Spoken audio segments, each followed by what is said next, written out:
네, 안녕하세요. 저는 이가령입니다.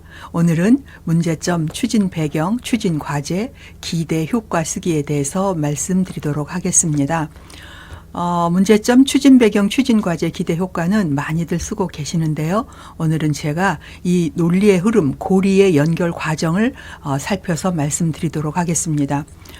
보통 이제 현황 및 문제점, 그리고 추진 배경, 추진 과제, 기대 효과 이렇게 이 순으로 쓰게 되는데, 사실은 잘된 기획은 현황에서부터 문제점을 도출해내고 그 문제점을 해결할 어떤 필요가 있다는 추진 배경을 말하면서 그 필요를 해결하는 것이 추진 과제, 그것을 하고 난 다음에 어떤 긍정적인 효과가 있는가, 이 고리를 잘 연결하는 것이 좋은 기획이고요.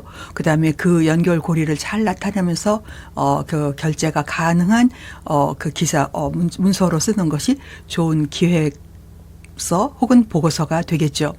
자, 첫 번째는 말 그대로 현황은 팩트 체크이죠. 사실이 있는 그대로의 현황이고요. 이 현황에서 어떤 부정적인 결과를 뽑으면 문제점이 됩니다. 그 다음에 이 문제를 해결해야 된다는 필요를, 어떤 행정적 필요를 거기에 더한 것이 추진 배경이 되고, 그 다음에 그 필요를 행동으로 바꾸는 것이 추진 과제입니다.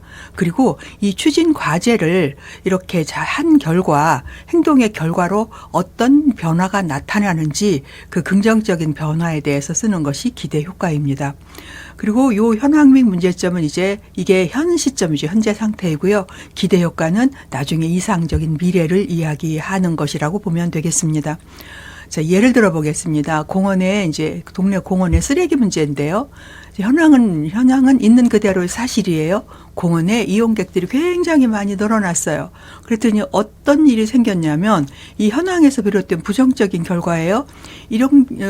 이용객들이 많이 늘어나니까 쓰레기통이 부족해져서 쓰레기가 방치되고 악취가 심하게 나더라.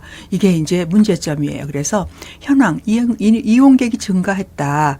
그거의 부정적인 결과는 쓰레기 방치로 연결되었다. 이게 현황과 문제점의 연결인 거죠.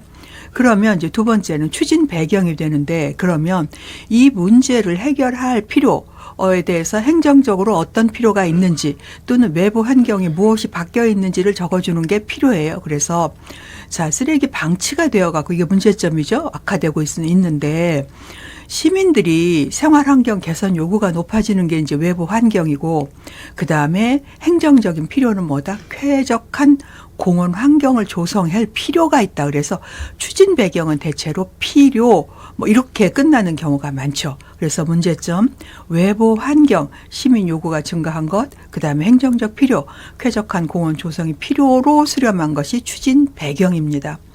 자, 이제 추진 배경에서 쾌적한 요구, 공원 환경 조성이 필요하다는 것을 우리가 앞에서 이제 이렇게 살펴놓았죠. 그러면 추진 과제는 쾌적한 공원 환경을 만드는데 어떤 일들을 해야 되느냐 하는 거죠. 그래서 추진 과제는 필요를 해결하는 구체적인 행동을 말합니다. 그래서 보통 쓰레기통 10개 추가 설치, 또는 수거 횟수를 주 2회에서 주 5회로 확대한다. 이렇게 되면 그 쾌적한 환경 조성 필요를 해결하는 담당자가 실제로 할 수 있는 행동을 우리가 그 추진 과제라고 하죠.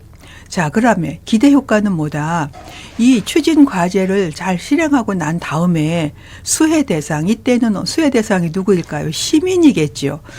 보통 이제 수혜 대상이 시민일 경우가 많은데, 내부의 제도를 개선한다 그러면 수혜 대상이 직원이 될 수도 있겠죠. 그죠?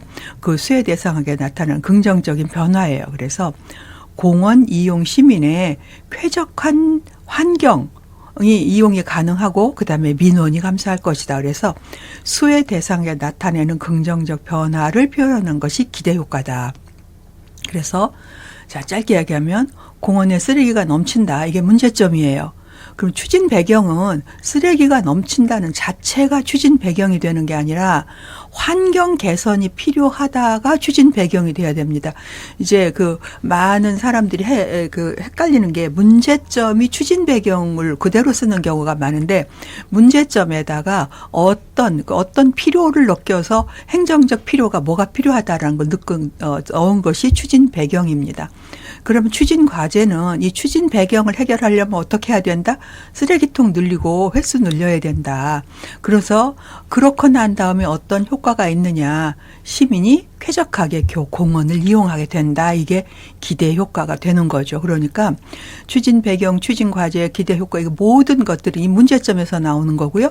이 문제점은 현황에서부터 시작이 되는 거다. 그래서 이 완벽한 계획서는 이 단계가 물 흐르듯이 막힘없이 이어지지요. 문제점, 추진 배경, 추진 과제, 기대 효과. 그래서 각 단계는 독립적으로 존재하지 않습니다. 앞 단계가 다음 단계의 완벽한 원인이 되는 논리의 톱니바퀴라고 할 수 있겠죠.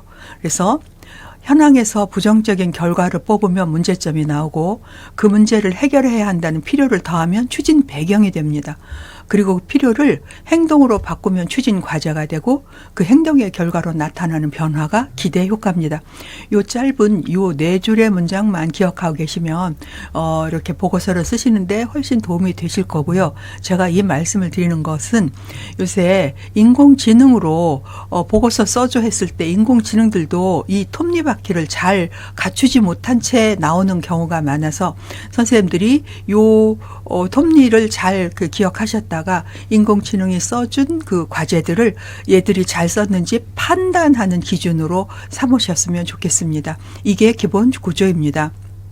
물론 지자체마다 조금씩 다른 구조로 쓰실 수도 있겠죠. 그것도 다 좋은 방법인데요.